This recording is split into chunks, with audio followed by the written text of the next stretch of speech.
টানটা আমার এটা ফাইনাল লুক। আমি রেডি, শুধু চুলটা বাঁধবো তারপরে বেরিয়ে পড়বো। চলো। 17তম অ্যানিভার্সারি লাইফে চললাম দক্ষিণেশ্বরে পুজো দিতে। এই আমার মেয়ে বসে আছে। দিনটা ছিল 15 আগস্ট। হ্যাঁ, খুব অদ্ভুত দিন না? এরকম দিনে অ্যানিভার্সারি সবাই একটা অবাক কাণ্ড কিনা, সেই দিন আমাদের দেশ স্বাধীন হয়েছে। আর তুমি কিনা ম্যাক্সিমাম মানুষ, আমি যখন ফেসবুকে পোস্ট করি, তুমি কিনা আজকের দিনে বিয়ে করে পরাধীন হয়েছো। না বন্ধুরা, একদমই না। স্বাধীনতা পুরোপুরি সম্পূর্ণ নিজের কাছে। কতটা এখতিয়ারে তুমি থাকবে, কতটা তুমি তোমার সীমাবদ্ধে থাকবে, জীবনটা কিভাবে তুমি কাটাবে, স্বেচ্ছাচারিতা, নিজেকে নিয়ে শুধু ভাবা, সেটাকে আমি স্বাধীনতা বলে আমি মনে করি না। তো আজকের দিনে সেইভাবে আনন্দ বা সেইভাবে মজা করতে বছর পারিনি।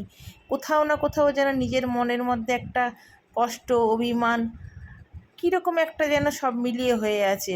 আর চতুর্দিকে উই ওয়ান্ট জাস্টিস। কালকে রাতেই আমরা বেরিয়েছিলাম। তো এই জিনিসটার মধ্যে একটু ছোট্ট করে নিজের সারা জীবনটা সবার জন্য একটা ভালো মঙ্গল কামনা করে পুজো দিতে জাস্ট দক্ষিণেশ্বরে আসা। মায়ের কাছে এইটা আশীর্বাদে শুধু আমাদেরকে না, সমস্ত বিশ্বজগৎকে যেন শান্তিতে তুমি যেন নির্ভয় সবাইকে বাঁচতে শেখাও, সারা মানুষ যেন মানুষকে সম্মান করে। এটুকু ছাড়া আর কি সেরকম কিছু চাওয়ার নেই। সত্যি কোথাও যেন দেখো, এখানে একটা দেখো কাঠবিড়ালি লুকিয়ে আছে, সেটাও পর্যন্ত শ্যুট করেছি। বিস্কুট খাচ্ছে, কি দারুণ লাগছেন না? প্রত্যেকটা প্রাণী, প্রত্যেকটা মানুষ, প্রত্যেকটা জীবজগতের আমাদের নিজস্বভাবে বাঁচার অধিকার আছে কোথাও না কোথাও। তো দক্ষিণের ভেতরে তো কোনো মন্দিরে তো ক্যামেরা করার তো ইয়ে নেই, পারমিশন নেই। তো আমরা এখানে ফোন জমা দেব, ব্যাগ জমা দেবো আর জুতো জমা দেবো, তারপরে তো ভেতরে ডালা নিয়ে ঢুকবো। এইটুকু তোমাদের শ্যুট করেছি। এবছরটা নিজের থেকে মন থেকে কিচ্ছু চাইনি, বিশ্বাস করো। নিজেরও খারাপ লেগেছে, কোথাও যেন একটা ফাঁকা ফাঁকা বোধ হয়েছে, কিছু করতে ইচ্ছাই হয়নি। তাও কোনো ক্রমে যেহেতু পুজো দিই এই দিনটা, তাই পুজো দিলাম সমস্ত মানুষের জন্য ভালোভাবে মঙ্গল কামনা করে, নিজের পরিবার বলো, বিশ্ব জগৎকে যেমন মঙ্গল কামনা করে।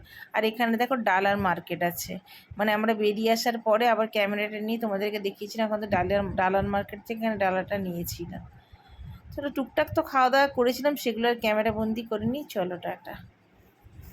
একটু দূর থেকে মায়ের মন্দিরটা একটু তুলে নিলাম, ভীষণ ভালো লাগছিল।